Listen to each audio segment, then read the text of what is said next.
I'm out of it, bro. Honestly. All right. Let me get this live going. Number 3. Here we go. Number 3, isn't it? 3, like NBA. Three to the shit. dome. Bow, bow, bow. Bow, bow, bow. All right. So yeah, I can check all the You can see things the right comments on here. there too. Yeah. And I can even go full Yeah, screen you if I can't want even to. I don't see. know what happens if I go full I'll pull screen. it up on here too, so we can check comments. All right, Because we just blatantly ignored people last time. we did. We apologize. We're sorry. Does it look tilted at all or no? Nah, we're good. Yeah, whatever. We're gonna roll. Here we go. We got 8 people already. 8 people, 9 now. Oh, that's me. Oh 'Cause yeah. I just joined. So you're gonna look at it like Cameras everywhere. Look at this. that. It's crazy. We did. All right. Never Settle Podcast 3. All right. First things first, though. If you don't wake up every morning, look at yourself in the mirror and tell yourself, "I'm him." You're doing it wrong. Life is wrong for you.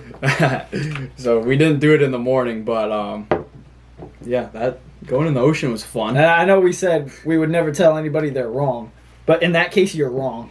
Yeah, you absolutely have to wake up and tell yourself that you're the best person to walk the planet of the earth, and you're gonna roll out of bed. Just tell everybody you're that person, right? Nobody can mess with you. Put on a suit, put on a dress shirt. You know it's time to. Don't be cocky though. Be cocky. I don't know. Like if that's what you got to do, if you got to fake it till you make it, just do it. Yeah. All right. Get sturdy. Who said get sturdy? Yo, sometimes we got to do some of the things Don't that care. they Get said. sturdy. If that's not one of like the people we know, that's definitely like either a 9th grader or an 8th grader. There's no way it's not. One of these days we got to start doing what they say, like just in the middle of it. Even though it's like important stuff that we got to talk about, We should just what? we should just like one day like get sturdy or do whatever the chat says. I mean, shit if you want, but There's not enough space to get sturdy. we're behind this not desk. working with much here, so Look, we don't even got our little background yet or nothing. get sturdy. Still going. All right. Topic number 1. You got anything? I mean, I could definitely start. Let's see. I'm gonna give us mad legs. No, it's artificial. We can't be Yeah, doing you're right. My fault. Actually, before we even get into the topic, why don't we talk about little beach trip? Okay, yeah. How about that, huh? I think this is very motivating. So. Mhm.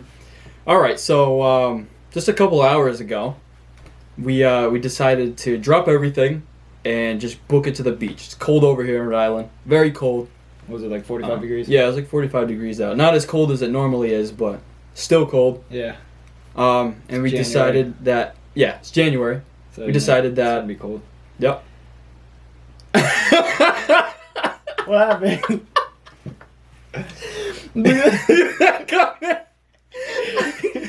Do you see it? The King Kong or Godzilla? An oiled up twerk off. Who wins? Godzilla? Bro, alright, we gotta I don't even ignore that. look We gotta at that. ignore that. Alright.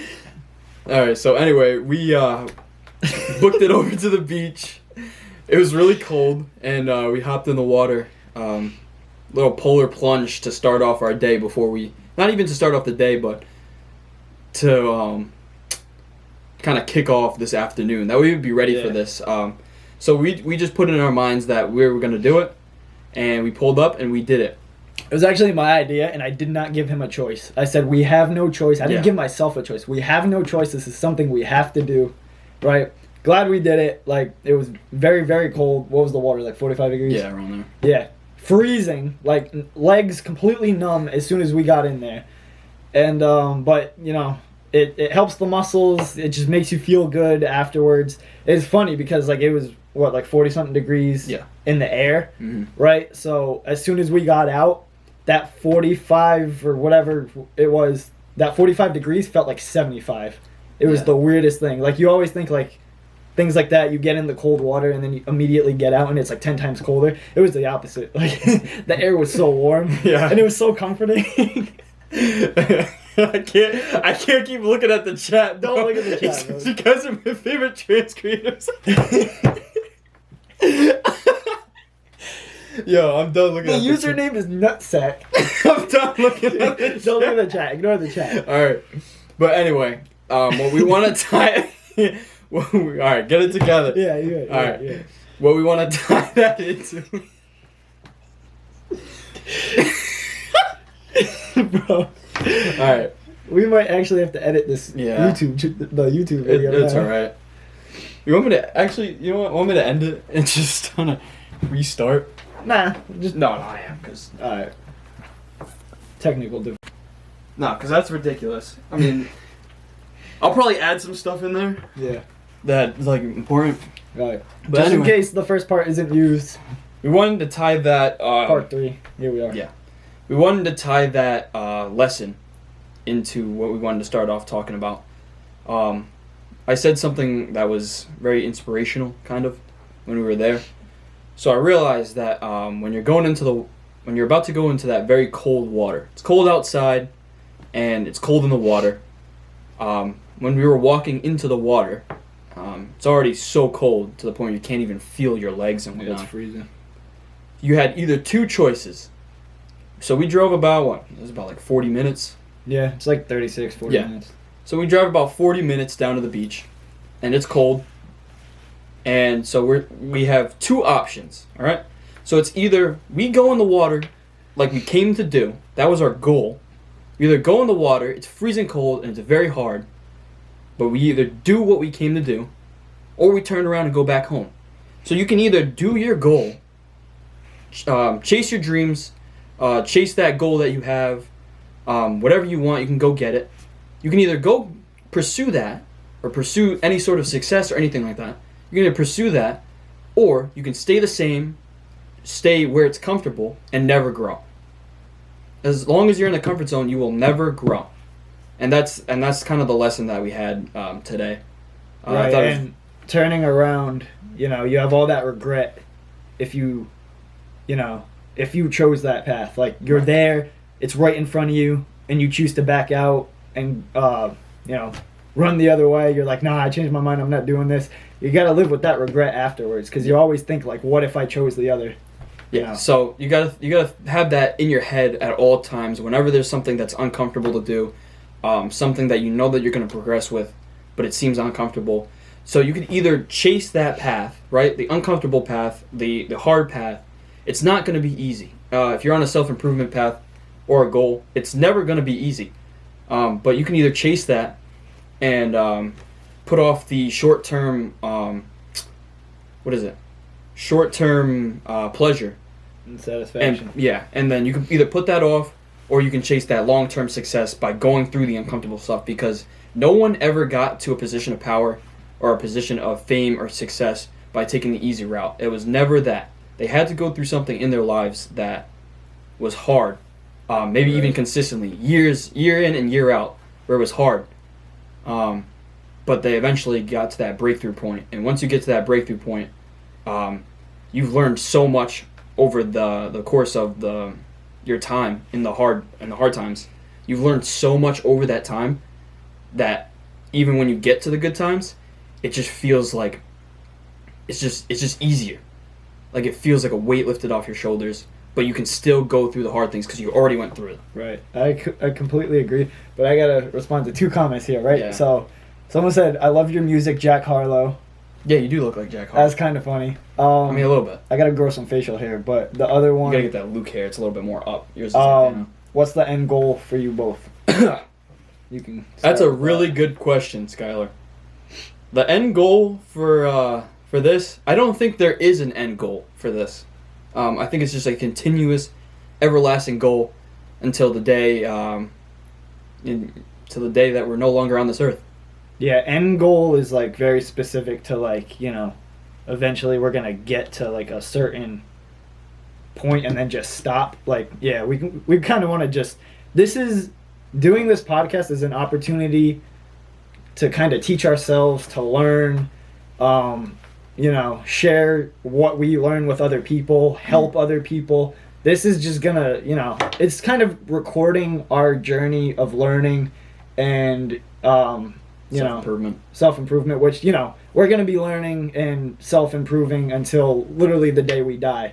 So, you know, we plan on doing this for a while, and, you know, the things that we learn, one of the reasons why we're, you know, recording everything is like what we do learn, we feel like we can really help people, you know, with their lives, and it's really just giving back. So like, you know, we're going through life, we learn what works for us, and we want to share that with other people so that they can have the same success, they can have, you know, just a better life. We just want to share, you know, tips and pointers, things like that. Yeah, so you basically answered her next question, which was, it's just a journey of y'all consistently growing and helping others. That's exactly what it is. Exactly. Couldn't have said it better. Yeah, I think the main goal for us, there is no end goal, but the main goal for us is to provide as much value as possible.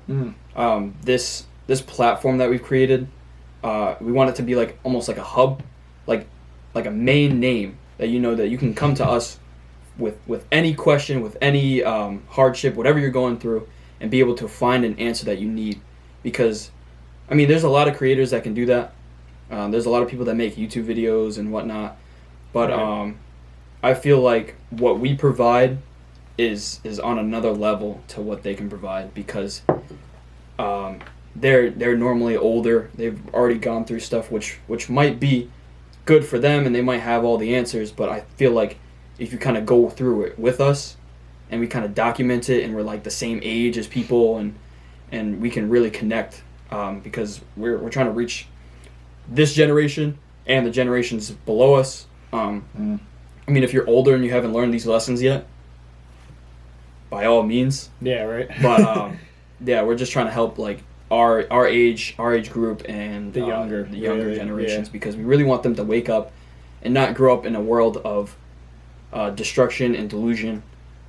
Yeah. And just basically bad. Yeah, basically if we feel like if we don't teach these kids certain things, that like the way society is going, they're gonna grow up like living horrible lives. Like they're gonna grow up in, you know, depression, anxiety, like 100 times more than what we see now. And like we want to help as much as possible with that. Like we both have younger brothers, and they have friends. You know, we see them interact with each other all the time, and we want to help them. Yeah, absolutely. That's the main thing. I just realized you still had those sunglasses.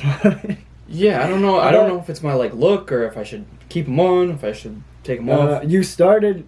Did you start without them? No, I started with them on. Oh, it was pre-podcast, and then you had them off, and I was like, oh, he's going without them now. I don't know. I'll just go without them. And you knew sunglasses because I destroyed mine. Yeah, you did. Yeah, so I'll get those. What else was I going to say? What was the deciding factor of this? You can answer that one. Oh, that's perfect. Actually, great question, because that actually reminded me of like the main thing that I wanted to talk about today. So the question, what was the deciding factor?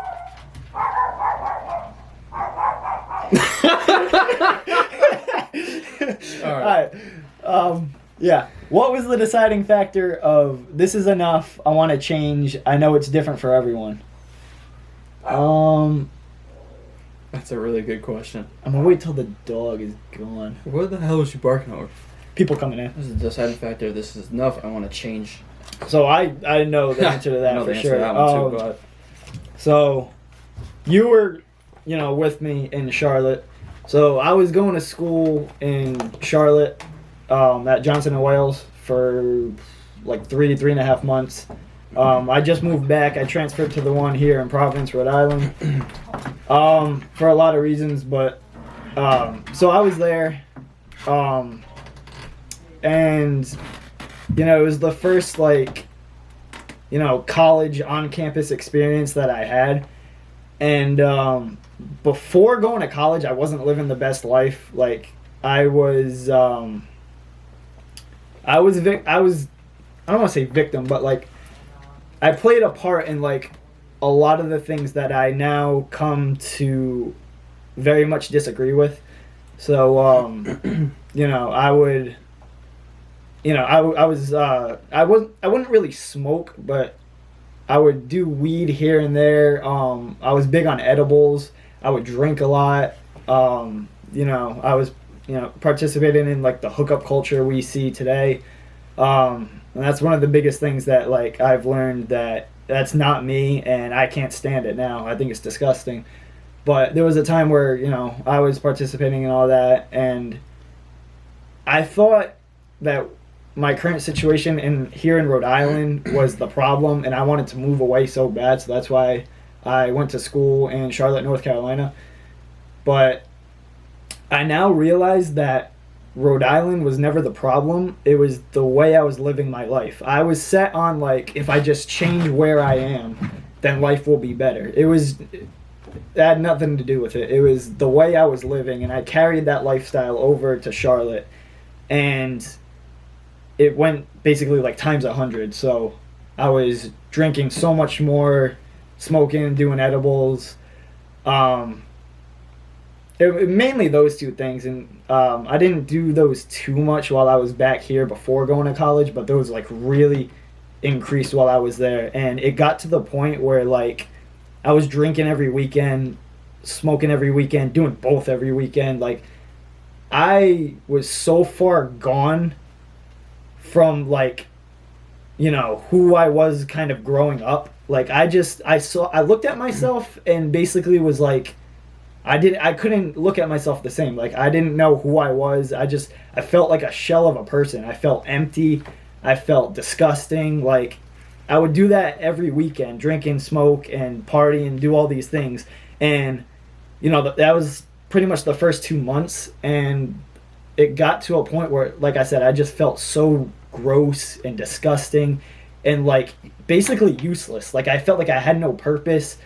It wasn't a good time. Like, at that time in my life, I hit basically rock bottom. Like, I was at the lowest point. In my life, and I pray that I never reach that again, and I never feel like that again in my life, because it was awful. Like, I was very depressed. I had a lot of anxiety. It wasn't fun. It was not a life that I ever want to go back to and live again, but that was the point. I hit rock bottom, and I was like, I can't keep doing this. I need a change. So even though all my friends, when I was still there, were continuing to drink and smoke and do all these things, I told myself, like, I can't keep doing this. I can't keep drinking. It's not good for me. I can't keep smoking. These things were destroying my body. At the same time, I started going to the gym a lot and really trying to take care of my body and kind of, do the opposite that I was doing before. And I realized that, like, I can't keep smoking and drinking and doing these things while also trying to improve my body and work out and eat healthier. So yeah, like, I realized that those things need to go and I need to stop those things. And then, there was a lot of other, things I was doing besides the drinking and smoking that, like, just really downgraded my life and just, made me feel like I was nothing. I felt empty. Like, so yeah, that was really the point where it was hitting rock bottom, where I was like, all right, I need to change. But it didn't really just happen overnight. Like, over that next, like, month or two, I was still really struggling. Like, I knew I needed to change, and I knew I needed to do something different. And I tried everything, really. I tried so many things to, I tried so many worldly things, like, psychological things, just so many things that just didn't help. Like, I don't want to get into all of it because it's all useless, right? So I talked about in the last podcast how, I'm recently, like, full Christian lifestyle. I've recently, like, fully committed to that lifestyle, and it's because my family has always been Christian. I always grew up Christian, but I never really took it seriously, right? So when nothing else worked and I was at rock bottom and I hit my lowest point, the last thing to try was, going back to my religion. It was working for my family, it was working for other people around me. So I was like, all right, I'll give it a try, right? So I started praying again. I started reading the Bible. I started just filling the time I used to do all these partying things and drinking and smoking. I filled the time I used to be doing all that stuff with this new, productive lifestyle. I was going to the gym, reading the Bible, praying, and as soon as I started doing that, I immediately started seeing changes in my life. I started, the anxiety and depression started to go away. I felt new life in myself. Like I finally felt like I had purpose, right? So at that time, the idea to kind of do this, the whole podcast thing came into my head. And I just had so many ideas and so many, like wake up calls in my head. Like, oh, I can go and do this now. I can go and do this. I can go and do this. So many like good things that made me feel good and made me feel fulfilled. And like I have a purpose. I took the gym way more seriously. I'm on a whole new diet now, which a whole new gym routine, a whole new diet. And I'm basically going to take these next 4 months to just completely transform my body. By summer, I want to look like a superhero, basically, right? So that's one of the things I've been doing. But yeah, just completely following God and, that Christian lifestyle completely changed my life. Like I'm at the point now where I can genuinely say I've never felt more at peace and more happy than I do right now. And it literally happened in about a month, right? So I spent months feeling miserable and just disgusting, like I had no purpose. And all of a sudden I started doing these things, right? Praying to God, reading the Bible, following what He tells us to do. And all of a sudden my life has changed. I'm no longer depressed. I am no longer having anxiety. I feel like I have a purpose now, right? Like I get all these ideas on like just good, genuine things to do. My main goal now is I'm trying to help people because I know what it's like to be in the position where, you're trying all these worldly things to better yourself because you're at rock bottom and they're just not working. And I'm not here to force my religion on anybody or anything like that. I'm just telling you how it's worked for me and how much better I actually feel. It was the only thing that worked for me. It was the only thing that gave me a sense of purpose, a sense of peace, happiness, and now, I'm about a little over a month, maybe closer to 2 months into this like new journey I'm on with the whole Christian lifestyle. And I'm just seeing everything around me kind of fall into place. Everything I used to stress about, worry about, all these good things just happening around me. And like I said, I couldn't feel more at peace and more happy than I do right now. And that's one of the main things about this whole podcast thing is I want to share these things with all of you. So yeah. There's that. That was the whole story right there. Yeah, basically. I tend to think that I think that everybody should not that I wish this upon everybody, but I think that you need to hit rock bottom in order to actually understand what you want out of life. Right. I think if you went your entire life without actually hitting a point in your life at any point where it's just like, man, I don't know how I'm gonna get out of this. Like if you never get to that point where you're looking around and you're like, I don't know what to do. I don't know how I'm gonna make it. And like the only thing you see is like everything bad happening around you. Right. I think that those moments are what make or break you. You either become the person that you always want to be, or you let it break you down and you become timid for the rest of your life and never get something done that you want to get done, or you never chase that dream.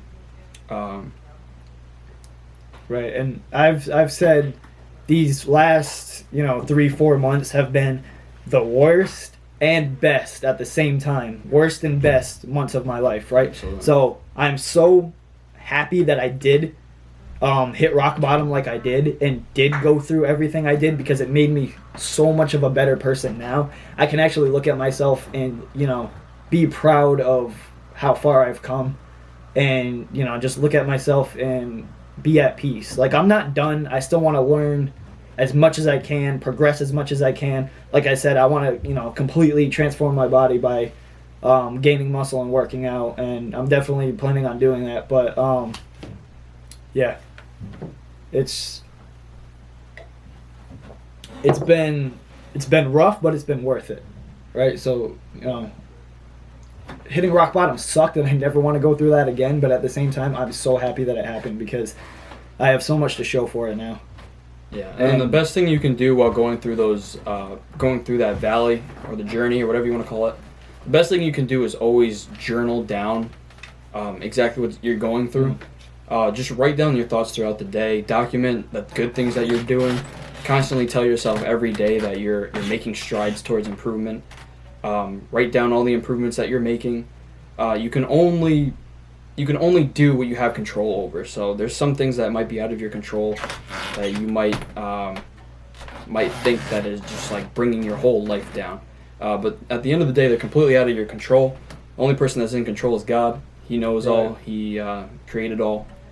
That's the only person you should be focused on, and the only person you can go to when times are rough, because he's the one who has control. You don't.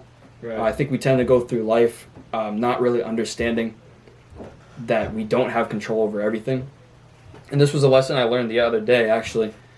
We need to let go control of just about everything that we want, as far as from success to items. We just need to let go of it, because if we sit here and think that we have control over each and every outcome, you're going to get stressed. And I think that's one of the main reasons why times have been so rough for me, is because I thought for the longest time that I had control over everything. And my latest revelation is understanding that God wanted me to know that I don't have control over everything. And I don't know if this is how he's working, but it almost seems as if there's certain things that I wanted to do as of recently that ended up not working out, even though I tried so very hard for them to work. They didn't work, because I feel like that was God trying to tell me, hey, you still think you're in control. You still think you're in control of money. You still think you're in control of fame, success, Right. Getting certain items, or getting certain people in your life. And he was just like, yeah, you got to let go of that control, because you're going to stress yourself out. And stress and anxiety can lead to health problems as well. So you got to be careful. You don't want to end up being one of those young people that have a ton of issues, mental health issues, all those things, because you had your focus on something that wasn't the priority. And you Right. lose focus of that stuff when you're focused on other things that you might not need in your life. And giving up control, right, is another one of the best things I've done, and it's the most like weight lifted off your shoulders feeling you can have, because once I did that, I realized that like my life and my timeline is in God's control and not mine. Once I fully accepted that and gave it to him, right, he provided for me in the ways that I was trying to do on my own, like the things that I was stressing about that I didn't have, and I was trying to get to, right, as soon as I stopped trying to do that on my own, and like I said, gave my timeline to him, almost immediately he provided those things for me, kind of like he gave me opportunities and this and that here and there, right? And it's so relieving, because you realize you don't have to stress about those things, because he will give them to you. Yeah, and I'll give you an example as far as like the whole control thing. Let's say you have a person in your life. There's a girl, there's a guy that you really want, and you just can't get your mind off of them, and you keep on pursuing them. But Continue with that. I'll be right back. all right, and just letting go of control can really help in those situations because I lost my train of thought when he left. But yeah, just letting go of control over those situations will bring you a lot of peace because that person, they may not like you back, or they may not be good for you in the long run, you know. And God might be saving you from something bad that might happen in the future that you don't even know about. So just let go of control. That's definitely a top lesson right there. I'm back. And if you know, very important stuff. Right. Anyway, was there a certain topic you wanted to get to? Because but we should probably. Is anybody saying anything or not? Just not much. I just said let go. God has been my motto for this year. Exactly. It's a good motto. Honestly. Best one you could have. Yeah. Real quick. So, this is what I was talking to you before. Right? Oh yeah. So I have this theory, right? And I don't want to call it like a conspiracy theory, because it's not really that. It's a conspiracy theory. Watch out. You know, everybody knows. Hollow Earth. Everybody knows. There's aliens flying in the top. No, I'm joking. Yeah, that's why we got that alien poster. Ignore it. We're gonna have a big ass flag here. Never settle. And the noise, never settle. You know, we're gonna take care of all that. You know, we can hear everything. We're gonna get a nicer setup in a nicer place soon. Like we'll figure this out. But in the meantime, this is what we got. We're rolling. So, what was I gonna say? You were saying something about a conspiracy. Everybody knows the music artist XXXTentacion, right? You know, everybody knows he passed away. Everybody knows he passed away and all that.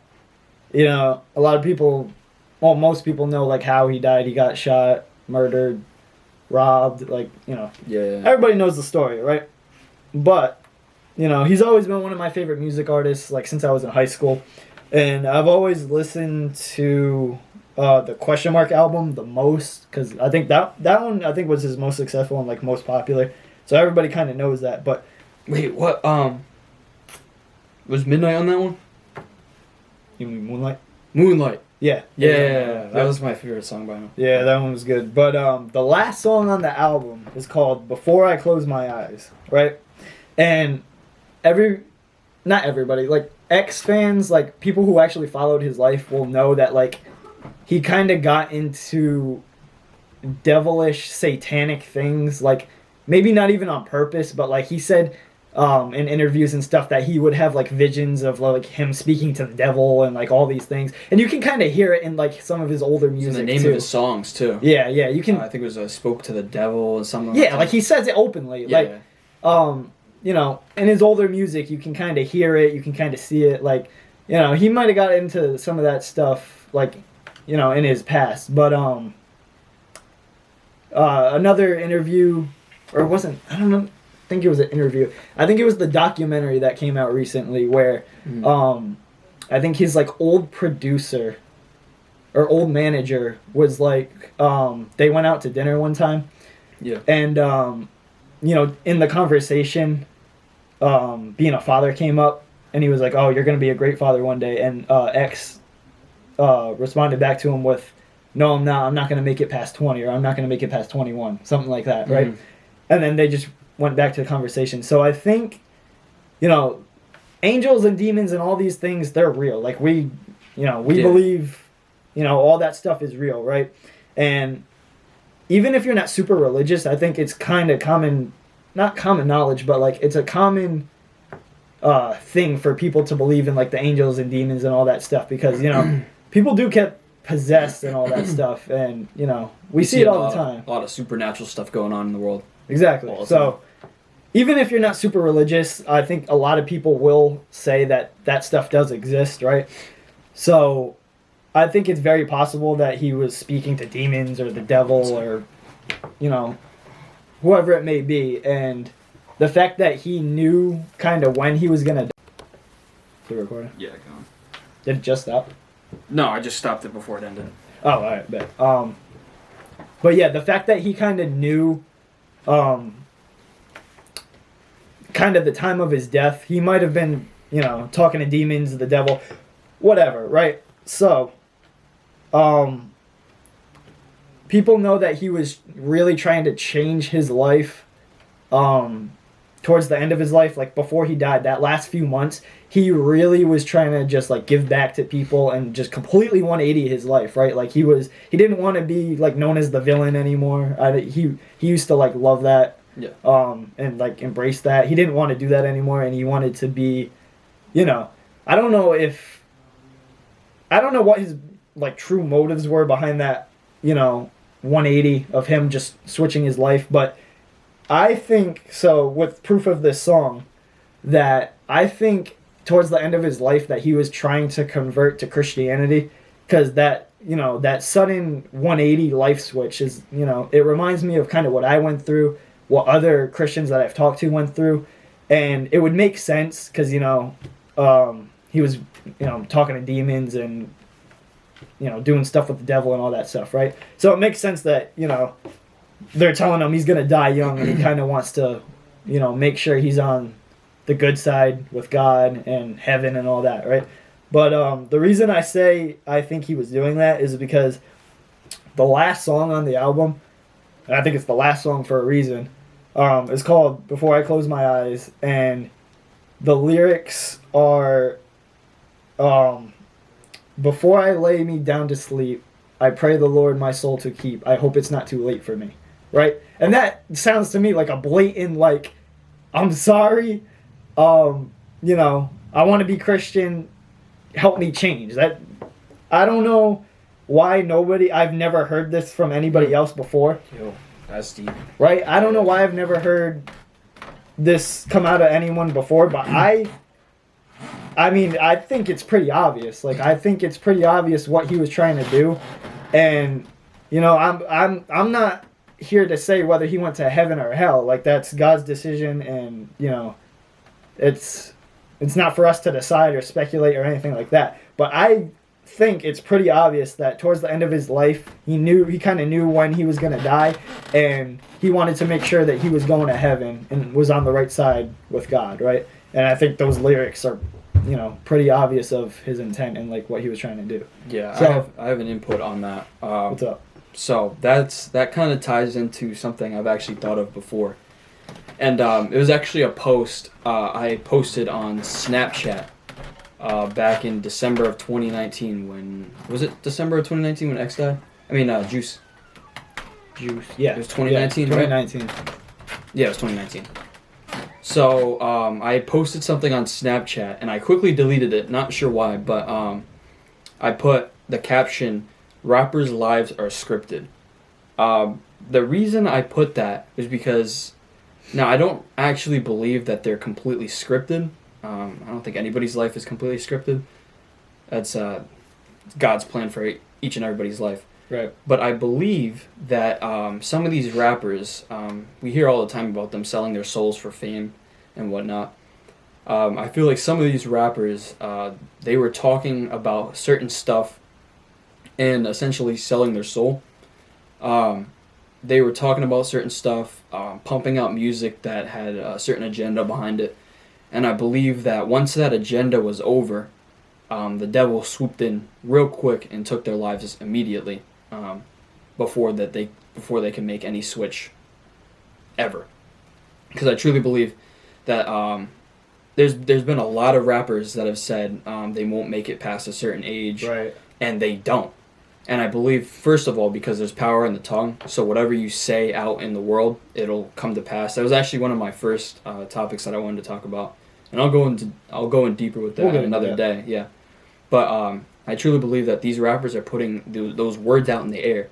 If you listen to some of these songs, they talk about how they're not going to make it past a certain age. They talk about bringing people down with them. They talk about how, like you with X, he said, like, he talked to the devil, all this stuff. I truly believe that these rappers know exactly what's going on, even though they might. It's like a 50-50 balance act. They know exactly what's going on while not knowing anything at all. And I truly think that these rappers, their main intent, even though they don't know it, deep down, the devil is using them to snatch as many souls as he possibly can to go down with them. Right. I mean, we've talked about it before. Some of these lyrics, I don't know if you guys have seen the video of Lil Uzi at a concert, but this was viral a couple years ago. He was on stage at like Rolling Loud or something, and he basically told everybody who sings these lyrics out loud is going down to hell, and it's too late for them, and that you already sang the song, and you're out here in a mosh pit. Like I forgot exactly what he said. I didn't even know that happened. Yeah, it was for that song EXO Tour Life. He said he was on stage, and he was like, "All you MFs are coming to hell with me. It's too late. Don't say you're sorry. It's too late for you." All this blatant stuff right out in the open. And we see it with the album covers. We see it with the lyrics. We see it with posters. We see it with everything. I mean, we talk about it all the time. We're sitting in, we call it mosh pits. We're in circles, dancing to these basically devil-worshipping songs. I mean, these rappers, all they do is talk about how they're not going to make it to a certain age. They're going to bring down people. They're gonna do this they're gonna harm somebody. They're gonna do this. They're gonna murder this. Like, it's right out in the air. And then you guys wonder why these rappers die so early. Some of the most influential rappers ever in history. Yeah. I mean, not even rappers, just straight musical artists in any way. Some of the most influential people have always died super early. And I wonder why. Go back and listen to their lyrics. Go and look at their art. Yeah. Go and look at the people they hang with. I mean, it's all out in the open. I'm surprised people don't understand this concept yet. And I think it should be talked about a lot more. That's why we're talking about it here. Right. But that's, oh my gosh, I've thought about that for so long, bro. I always thought that rappers just... I didn't know that Lil Uzi thing happened. I can show you the video, actually. Yeah. But, yeah. I mean, I've always, growing up, thought about what it would be like to, have the fame that, like, rappers and music artists do, right? I always kind of wanted to be in their position, but knowing what I know now and kind of growing up a little bit, like, I don't want to be that famous or go through anything they go through. Like, I'm good. I'm good with a normal life, Yeah, there's nothing wrong with fame, all right? Yeah. It's how you use it. So, I don't know if you're aware are you aware of Corey Kenshin at all? No, I don't think so. All right, so basically he's a African-American YouTuber. Plays a lot of scary video games on YouTube, and he just puts his face cam in the thing and commentaries over it while he's playing the game, right? Yeah. He is super successful, super influential. He is very famous on YouTube. Gets multi-million views every video he posts, no matter what it is, right? That's fame. That's success. He's made it. And he's openly Christian on his platform. He never sold his soul. He doesn't promote things that aren't good. It's just all about how you use your platform. If you provide a service to the world, I mean, that's like the main goal of any business. It's never just to make money. It's to provide the value first. And if you have a product or a service that you provide, that's people find valuable, and you become successful and famous off of it. There's nothing wrong with that, but it's what you do after that really matters, and it also really matters to God as well what you do with that platform, because you can either take... I agree, yeah. You can either take those millions of followers and promote your newest album that has you with devil horns on them, saying, "Come to my concert, we're going to be taking drugs, drinking alcohol, and we're going to do mosh pits." Beating each other up. Or you can take the same millions of followers and say, "Hey, I'm going live. We're going to be talking about self-improvement topics like we are right now. We're going to be talking about God, how God's going to help your life, how what our knowledge can help you live a better life, a more successful life." Or you don't even have to promote any of those things, and you could just, have a good time. Just don't promote violence, don't promote death, don't promote beating people up. I don't understand why so much music that promotes the worst things a human can do to another human being. I don't know why those are the most popular songs ever. I mean, there's heartbreak songs. I know people like those, but for whatever reason, the most popular songs always have some sort of version of "I'm gonna take your life," "I'm gonna steal your kids" or something. I don't know, like, or "I'm gonna take your wife." Like, it's the worst things possible that people tend to like go to, and I've fallen victim to this a lot. But there's an excuse that a lot of people use, it's oh, I just like the beat. But you gotta understand where the beat is coming from as well. The beat is never coming from a good place either, and it doesn't matter. Like, the beat doesn't have any words, probably doesn't have any meaning behind it. But it's basically nothing. There's something I learned a long time ago. It doesn't matter what it is, there could still be bad intentions behind it. I was given a blanket, a freaking blanket of all things, right? Yeah. One of those like blankets that just had like a bunch of cars on it, roads and houses. Every little kid's probably seen that before. Yeah. And I found out a couple of years later, when I was a little bit older, my dad had told me that they had prayed over that blanket because they were being sold by people that had some sort of bad intention or something like that. I don't remember the full story behind that, or if I'm being correct on the story right now, but anything can have ill intentions behind it. It can be an object being sold to you, it could be a product being sold to you, a book, a song, a beat, clothing. That's deep.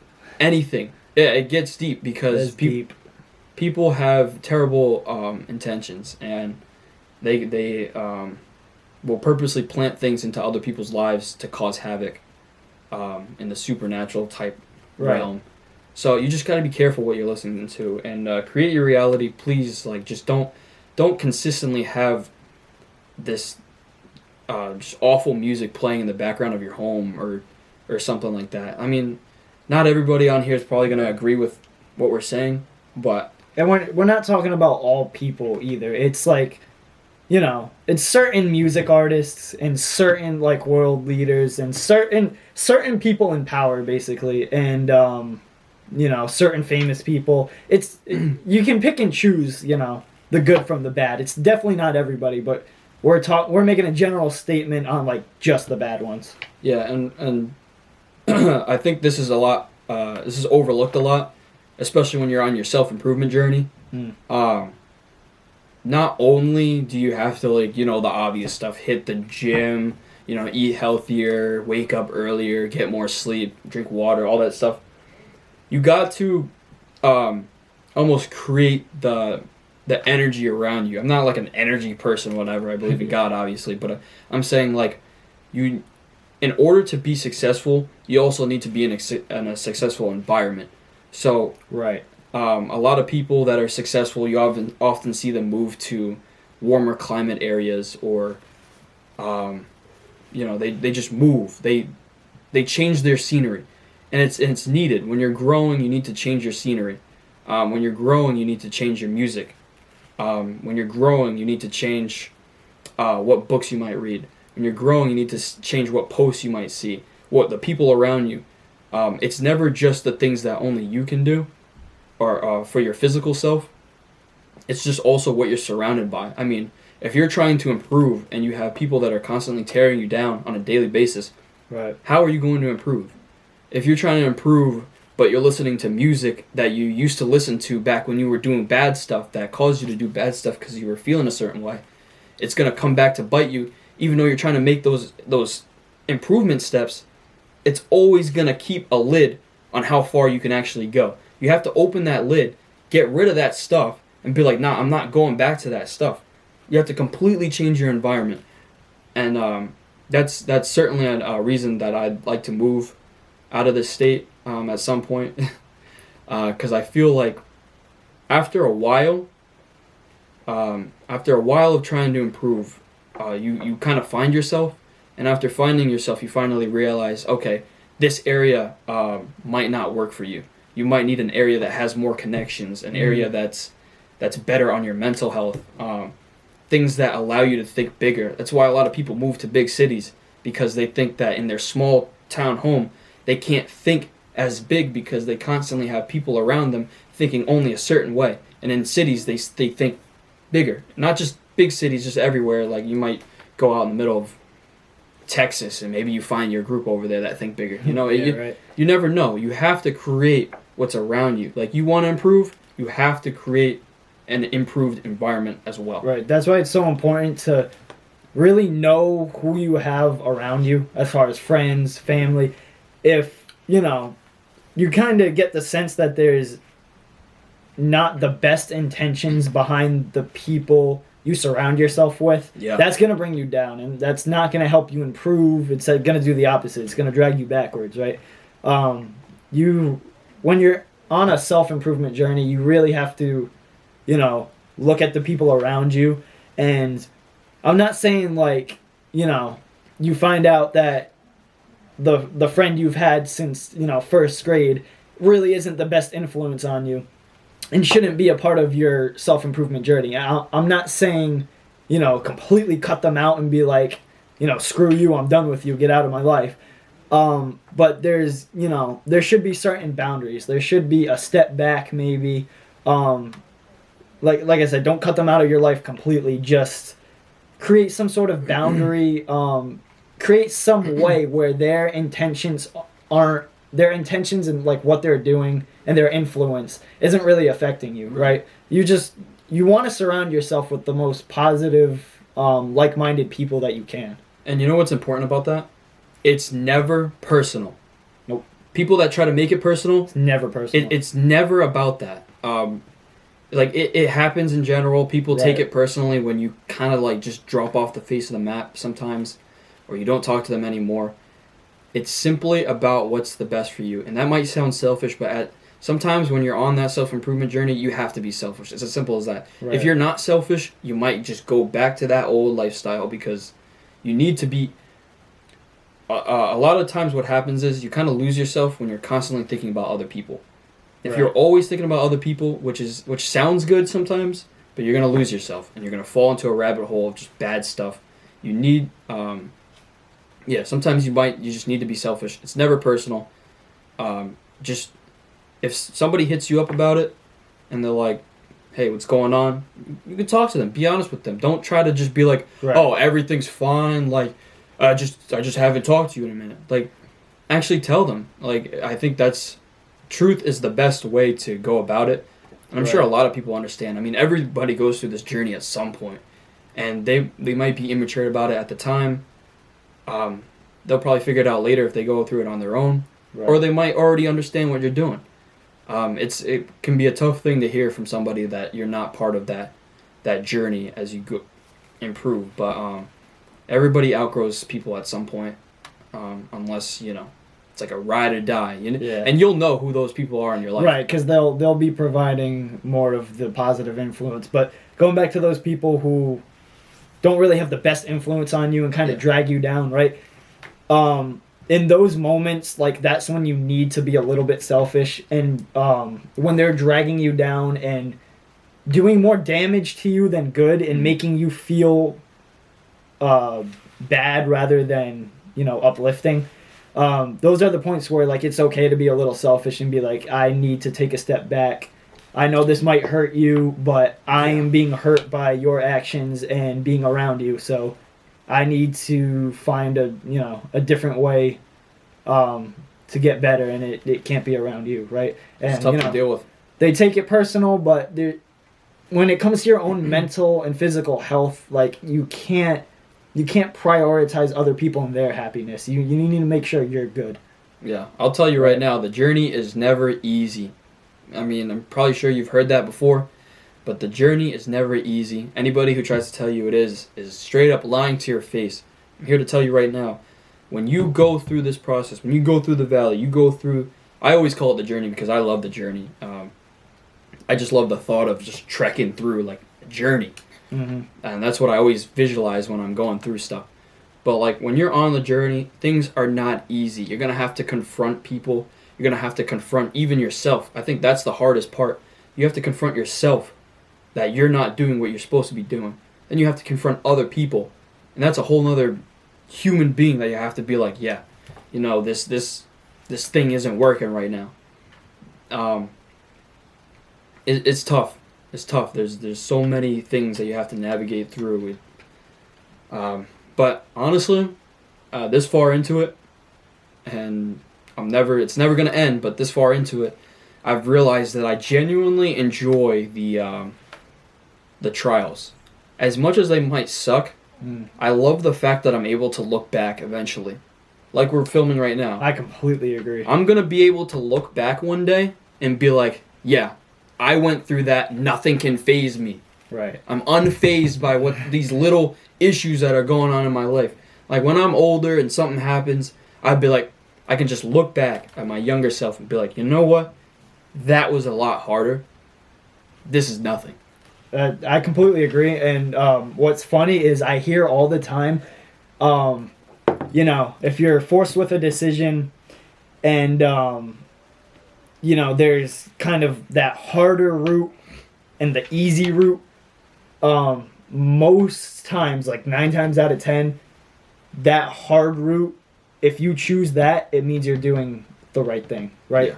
Yeah. The harder route is, like I said, most likely the route you're supposed to take, and it's a sign kind of you're doing something right. If your life is, if you're kind of in that self-improvement journey, right, and your life gets really hard, but you have that mindset of you're set on improving yourself, the harder it is, the more that should tell you you're doing the right thing. That's basically what I'm trying to get at with that. Easy things are not fulfilling and you get nothing out of them, right? Putting yourself through those hard times and those hard circumstances, you grow. You grow as a person, you gain knowledge and experience. Like you just come out of those things so much better and stronger and... Yeah, remember this. It's easy for a reason. Right.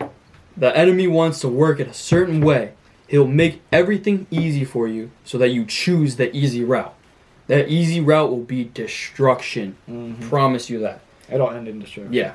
You. And I'm going to go to one of the comments on here. She said the devil was the angel of music. So going back to the music thing. And he's most strong through music, and he shows himself through music. I completely agree. Yeah. Can I kind of build off that? In a way? Go for it. So I did want to get you to get your thing out, but I also got to say... I was just pointing that out. Yeah. I agree. I also got to say, think of that on a so much larger scale. So we like that comment says, and like we tend to think, like, oh yeah, he was the angel of music, and he shows himself in music and shows. Right. I think that's such a scaled down version of what's actually going on. I think if you look at just about everything we look at as far as media and what we consume, I think it's almost all corrupt. I feel like just the act of turning on a TV, sitting there, brainless, not thinking about anything, just consuming mindlessly, consistent, and it has no boundaries. There's no the only boundaries are there's no like nudity or anything like that. Right. But that's about it. You consume any song that shows up on there. You consume any show that'll pop up. You consume any words that might be said through the TV, any words that are on the screen.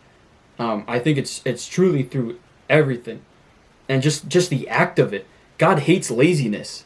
Laziness is terrible for your self-improvement, terrible for your life in general. If you're gonna sit there and just watch mindlessly, I mean, social media is already bad enough, but I think TV is actually worse than social media, because at least social media you can kind of create it in a way. You have no control over what's being watched on a TV, and you're just sitting there. Bleh. Right. Mindlessly. I seen a diagram once that had on Instagram. It was a little cartoon, and it's a guy, and his mind his head is open, and his brain is not there, and there's a TV in front of him, and all the TV information is going in his brain, and all the information is it looks like garbage. So there's like ripped up banana peels and paper shreds and all that stuff. All that stuff is going into your head.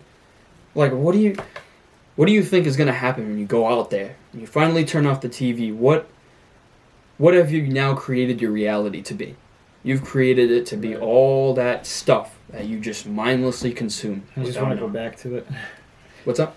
You just want to go back to it. You get so consumed by these things that make you lazy, and you just, you want them. You just want to, our main thought, if we didn't have discipline or any of that stuff, is like, how can this day be so easy where I don't have to do anything? Yeah. How can I not grow? That's what most of us think, and it does absolutely nothing for us. Like you said, like, God wants us to live the best life we possibly can, and laziness and... He wants us to work for it. We gotta work for him. Laziness and things like that stop us from doing that. It stops us from growing and learning and experiencing and doing all these things, right? So, like, why would you want to be lazy? Let me tell you right now, they want you to be lazy. They want you to sit there and mindlessly consume. Even us. Because it makes them money, too. Yeah, they want you to sit here and mindlessly consume us. Now, what you can do to fix that, right? You can tune into somebody like us, or you can watch other videos that are kind of similar, right?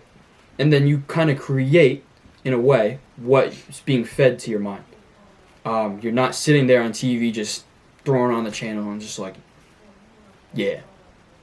And then also the issue with that is, like, you don't think for yourself. I mean, you immediately see someone on TV tell you something happened, you automatically believe it. And it gives you no room for critical thinking as well. Yeah, your thoughts aren't your own at that point. Like, no freedom of thoughts, no, you're not thinking for yourself. That reminds me of a topic, but damn, I don't have a pen. Hopefully I'll remember. I think I know where you're gonna go with that, but but it's about to be over. We got about like 3 minutes left. Yeah, I think we can wrap up here. Like, yeah, we covered a lot. We actually did. We're gonna have a lot of editing. We never ever seem to really get to our topics. I got to what I wanted to. Was that conspiracy theory thing? Yeah, it was just that, and kind of my life story in the past like 3 months. That's all I knew it would take up a lot of time, so that's all I really wanted to get off my chest today. Well, like always, a lot of value is provided. Right. Still sucks that we can't go to live on YouTube yet. We'll figure it out. Next week, our goal, next Monday, because that's when we're going to be doing this next. Our goal is to be live on TikTok, YouTube, and Instagram. At the same time. Yeah. Right. For now, it's just TikTok. Yeah. Continue to tap in. Providing as much value as we can twice a week. And then through the YouTube Shorts, TikToks, Instagram Reels. Right, we're going to have so much content in the next, few weeks that we're just pumping out. We're trying, because you guys need to hear this stuff. Yeah, and Can't just be between the two of us. Right, we realize that, like, not everybody wants to sit and listen through an entire podcast, and if you want to do that, great. We'll cut it up for you. We post the podcast on YouTube afterwards, raw, unedited. You can go and listen to everything that was recorded live. At Never Settle. Either Monday, Wednesday, watch it live, go back, watch the whole thing on YouTube, like I said, raw, unedited, but not everybody wants to sit through those, so we chop up the main points. The reason we do it in long form is because I've noticed that I like to, sometimes when I'm like cleaning something, or I'm doing something that requires me to just listen, right, throw on the long podcast ones, for a reason, so you can just listen to it while you're doing something.